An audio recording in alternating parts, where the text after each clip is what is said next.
जी के निवेदन पे डेवलपमेंट के उनकी लोकसभा के कामों के रिव्यू के लिए ये बैठक बुलाई थी और अलग अलग विधानसभाओं में जो काम चल रहे हैं उन सब का रिव्यू लिया गया, सबका प्रोग्रेस रिपोर्ट तैयार किया गया और साथ ही आदरणीय प्रधानमंत्री जी के जन्मदिन के उपलक्ष्य में जो सेवा पखवाड़ा दिल्ली सरकार चलाने वाली है, 75 योजनाओं का जो शुभारंभ होगा उसमें सबकी सहभागिता रहे। 101 आरोग्य मंदिर जो दिल्ली में खुलेंगे वो हर एक विधानसभा में जहां जहां पे बने हैं माननीय विधायक उस आरोग्य मंदिर को अपने यहां चालू करवाएंगे, वहां पे जन स्वास्थ्य का शिविर लगवाएंगे और ब्लड डोनेशन कैंप भी उन सभी आरोग्य मंदिरों में लगाए जाएंगे।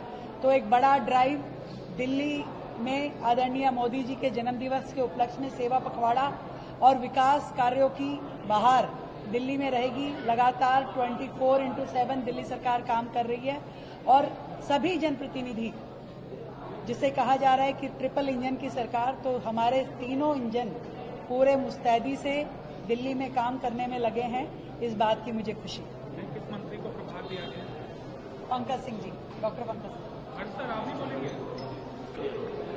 सर, आज सीएम के साथ मीटिंग। देखिए, मैं समझता हूँ एक अच्छी शुरुआत है कि टॉप लेवल के ऊपर फंड मॉनिटरिंग का सिस्टम शुरू हुआ है, चाहे वो एमएलए हेड को, चाहे वो अनऑथराइज कॉलोनीज के लिए हो, तो वो अच्छी एक शुरुआत है। और बहुत समय के बाद मैं समझता हूँ कि दिल्ली सरकार में इस तरीके के रिव्यू वो भी एमएलए और निगम पार्षद के लेवल पे होने शुरू हुआ है।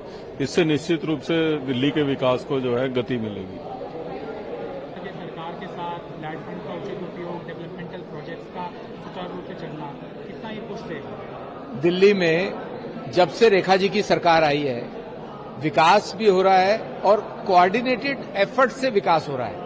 आज सभी पार्षद, विधायक, मैं पूर्वी दिल्ली का सांसद हूं, सीएम साहिबा, हमारे प्रभारी मंत्री पंकज जी और सभी वरिष्ठ अधिकारियों के साथ 2 घंटे पूर्वी दिल्ली की जो विकास के काम है उनका रिव्यू हुआ है।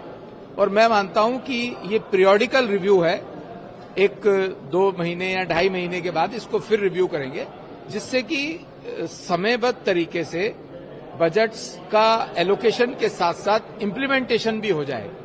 केंद्र की सरकार ने दिल्ली की सरकार को रोड इंफ्रास्ट्रक्चर के लिए जो सेंट्रल रोड इंफ्रास्ट्रक्चर फंड होता है, जिस हमारा मॉर्थ जो रोड ट्रांसपोर्ट मंत्रालय है मोदी जी की सरकार का, नितिन गडकरी जी आदरणीय मोदी जी के आशीर्वाद से हमने उसमें भी 807 करोड़ रुपए दिल्ली की रोड इंफ्रास्ट्रक्चर के लिए दिया है और उसका काम भी जल्दी शुरू हो, उसको भी आज रिव्यू किया। सर, कल एक भारी जीत हासिल हुई एनडीए के कैंडिडेट को, लेकिन नंबर्स ज्यादा थे जितने नंबर्स एनडीए के पास है, तो आशंका क्रॉस वोटिंग की किस स्तर पर लग रही है आपको इंडिया अलायंस? देखिए, ये सीक्रेट बैलेट होता है और ये चुनाव इस बात का है कि देश का उपराष्ट्रपति कौन होगा।